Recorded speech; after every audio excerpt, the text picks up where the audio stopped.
tell what the concentrations of any of the products or the reactants are just by looking at the equation, balanced chemical equation. However, there is a ratio that scientists were able to come up with after much studies, that is the law of chemical equilibrium, wherein the equilibrium constant is called the product of the concentration of the products to the product of the concentration of the reactants. Remember, the square bracket here, whatever we write in square bracket, it is nothing but concentration of that particular species or the chemical substance. So, now it is important to know the law of active mass and Le-Chatelier's principle. So, law of active mass states that at constant temperature the rate of reaction is proportional to the product of concentration of the reactants. If R is the rate, let us consider a reaction of the type where A moles of A react with B moles of B to form C moles of C and D moles of D. This is called a forward reaction, and simultaneously the reactants react themselves to give back the reactants, and this is said to be a backward reaction. If concentration of A is to be written as square bracket A and so on, these indicates the molar concentrations, that mole per liter concentrations of the reactants A, B and products C and D respectively.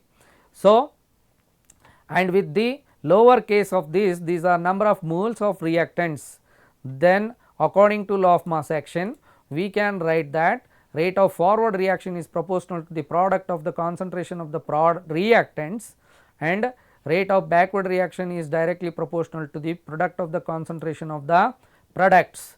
So, and so on. After simplification we get a rate of constant here, a proportionality constant, and these can be simplified further to get an equation of the type Kf divided by Kb is equal to concentration of the products divided by the products of the concentration of the reactants. This ratio is called equilibrium constant, and this equilibrium constant is a characteristic property of every chemical equilibria which we study. So, therefore, the terms or the units in which the equilibrium constants can be expressed, if it is m happens to be mole per liter, then the molarity, this will be mole raised to the C plus T minus A plus B. So, if it is a gaseous homogeneous reaction, then instead of concentration we take partial pressure of the reactants and products, and then unit will be in terms of unit of concentrations of products in terms of atmospheric pressure or the unit of pressure itself. So, the magnitude of the equilibrium constants represents the extent to which the process proceeds prior to the equilibrium. So, if it is more, then equilibrium will be shifting. Instead of that we can take a reaction quotient, and wherein this reaction quotient happens to be lesser than the equilibrium constant, the reaction will shift in the forward direction. If both reaction quotient and equilibrium constants are equal, then it is at equilibrium. If quotient is greater than the equilibrium constant, then the reaction will shift in the backward direction. So, these are the things, and you can try the writing the equilibrium reactions for the examples which we have quoted. So, there will be a heterogeneous equilibria wherein the reactants and products are in different phase of state of matter.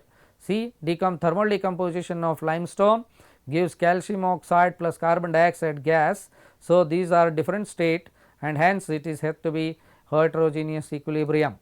So, irreversible reaction, a reaction in which the reactants react to produce the products under certain conditions, however, products do not react to form the back to the reactants.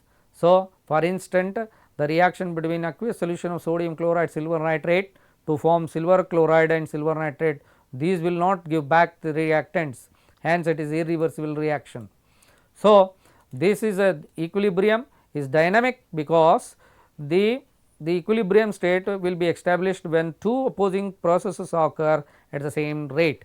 So, therefore, even after the establishment of the equilibrium, they do occur at the same rate and seems to be nothing is happening. However, both processes are taking place with the equal rate, therefore, there is no observable phase changes, hence equilibrium is described as a dynamic nature. Okay. So, there are some other observable changes, and due to the time constraint and it is the topic which got to be covered has been covered, and Lee-Chatelier principles, this is this which states that if a system is if a system at equilibrium is subjected to change in the concentration, pressure or temperature, the equilibrium will shift in a direction that tend to undo the effect of the change imposed. And so, therefore, there will be a last point which I would like to share, that if we change the concentration, remove the concentration of the products at equilibrium, then it will be shifting towards the left side, and decrease the concentration of product, equilibrium shift in the right direction, and increase the concentration of the reactants, it will shift in the right direction. So, and if you remove the reactants, it will shift in the left side. So, these are the effects and can be explained successfully on the basis of Lee-Chatelier's principles.